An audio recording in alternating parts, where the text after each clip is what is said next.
We got a question from Mo. Mo says, I'm a 28-year-old male, 5'11", 215 pounds, with around 12 years of training experience. After going through some of your older podcast clips, I found one where you're discussing the body weight snatch and body weight clean and press as the only two standards anyone really needs. Yeah, always remember in context. But yeah, if you want to, if the traditional way you prove to the world that you're strong is you clean and press your body weight and you snatch it. Now, every power lifter I know just rolled their eyes. Every kettlebeller I know said, where's the bent press in there or whatever, the pistol or something. But yeah, I mean, I've clean and pressed and snatched body weight, most of my life. And I got to tell you something, when I held on to those two, I had the big deadlift, I had the big squat, I had the big bench without even have to train it. So now your mileage may vary, but let's keep going. I would love to chase these two lifts as my 2024 goal, and I'd like to know how to go about it. My current lifts are 165 clean and 160, I'm thinking you mean 165 snatch and 165 clean and press. Both of these lifts are done from the hang, as I've always felt more comfortable in this position. You're 5'11", yeah, you're probably, this is going to sound strange, you might be a little too tall for the bar. It's not unusual.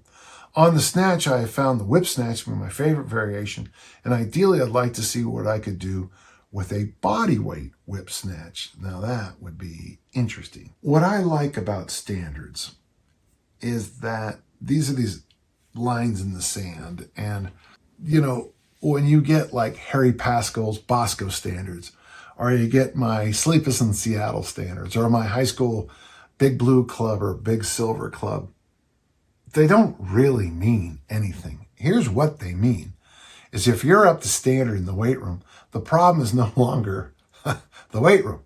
And that's the hardest thing for me to get across on standards. Standards have nothing to do, but standards allow you to know that you're strong enough, fast enough, big enough. You are up to standard. There comes an issue,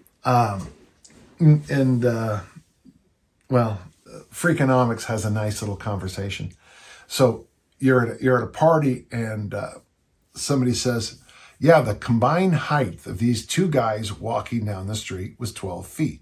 Most of us would kind of slide into, well, they're probably both 6'6", right? Or one guy's 5'9", the other guy's 6'3". Very few of us would go, I wonder if one guy's 10 foot and the other guy's 2 foot. So the standards are, okay, my point is that when you get standards, they don't always mean everything. If you were to sit down and say that the average person in the United States, average male, at 215 pounds, the average male in the United States should eat, I'm just making this up, 2,800 calories. Well, what if this average male is a Division I linebacker whose coach just told him he's got to get up to 240 and keep his speed at the same? Well, that's a different story. What if this person is morbidly obese at 215? That their lean body mass, I'm just spitballing here. I apologize if I'm wrong. Their lean body mass, including bones, is 120 pounds, and the other 95 is excessive adipose tissue. Well, that magical number I just pulled out, that average means nothing.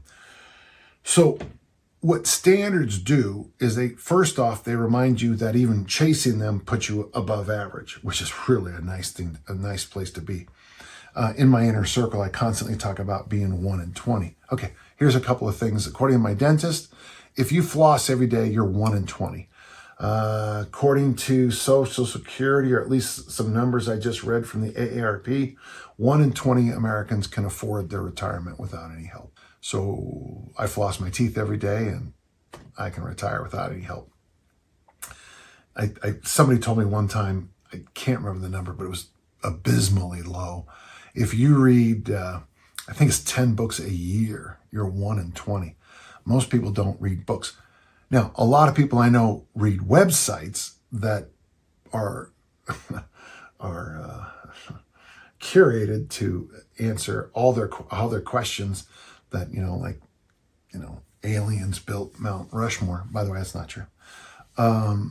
So sometimes when you're looking at a number like this, Mo, just kind of remember that for you to snatch 215 and clean and press 215, that's wonderful. And I really think there's value to it. I think it's possible at your age and your experience, but obviously you're going to have to clean and press and you're going to have to snatch as the bulk of your workouts. There is, in both Easy Strength Omnibook and Easy Strength for Fat Loss, I have some easy strength approaches to it, which might not be a bad idea. I have tried snatching and clean and pressing and snatching 5 days a week in an easy strength style. I found it pretty doable, but I did start to feel once the load started to move up that I had to slide back down to 3 days a week for recovery. So I love what you're doing here. Just kind of keep in mind that standards just remind you that you're not average.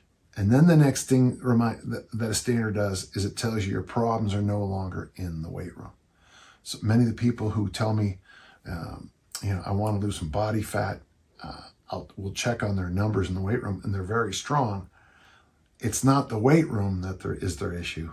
It's food preparation, it's shopping, it's the way they cook, it's the way they prepare, it's the presentation of food. It's a good question. I am going to probably do a special episode in the future on just standards, because this question seems to really be popping up a lot recently. And it is a good question, so thank you.